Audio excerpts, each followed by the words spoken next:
If you're craving for a soft, gooey on the inside with a slight crunch on the outside cookie, this one's for you. These are my strawberry cheesecake stuffed cookies, and they are especially delicious warm. Let's start by creaming 8 ounces of cream cheese with a quarter cup of powdered sugar until homogeneous like this. Divide this into 12 equal portions onto a lined baking pan and freeze this while you make your cookie dough.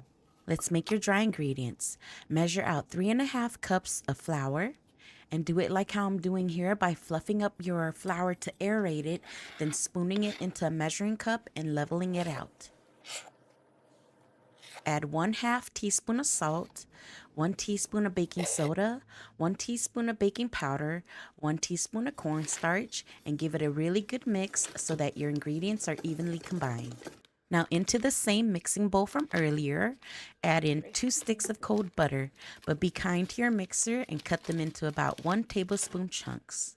Mix this on low to break it down into smaller pieces, then add in a quarter cup of granulated sugar and 1 cup of brown sugar. Mix on low again because we're not looking to cream this. We just want to combine the ingredients, yet leave behind some chunks of butter like you're seeing in my video.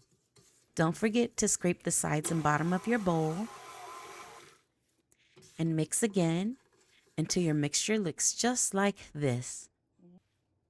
Then you want to add 2 eggs, one at a time, mixing on low until each egg is combined.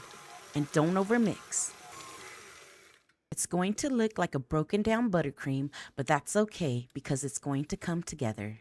Now add in half your bag of cream cheese flavored chips and your crushed freeze-dried strawberries and mix this on low until just combined. Pour in all of your dry ingredients and mix on low. When your dough looks like it's almost mixed, but there are still some dry ingredients left, scrape down your paddle attachment, sides, and especially the bottom of your mixing bowl, then give it one last mix.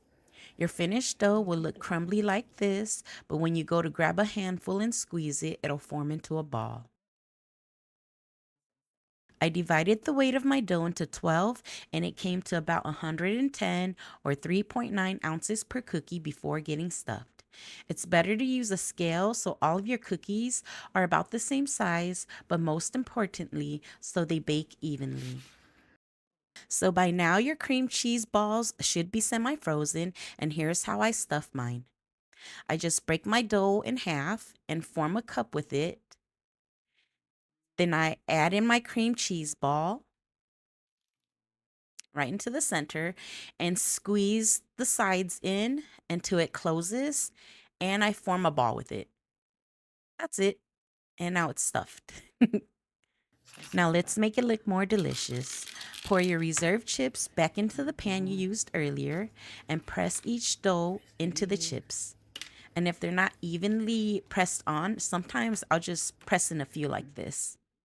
After adding the filling and extra chips, my cookies came in at about 5 ounces.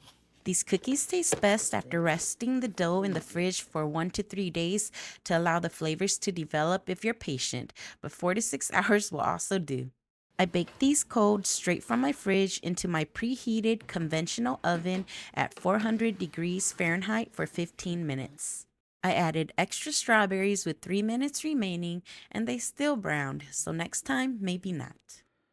Right after they're done baking, I like to take a large biscuit cutter and swirl the cookies around so they have a nice uniform shape like this. And oh, would you look at these? It's like they're just begging to be eaten. Look at that nice golden base. Here, let me break it in half so we can share. Don't be greedy. Let's share the calories. I'm going to give you the first bite. Here, you have the first bite. It's so good. Okay, now let's go back to finishing them before we eat them all. I'm just giving them a chocolate drizzle and topping with some hearts that I made. And you can see how I made them by watching my melting chocolate chips, no mess, easy cleanup video.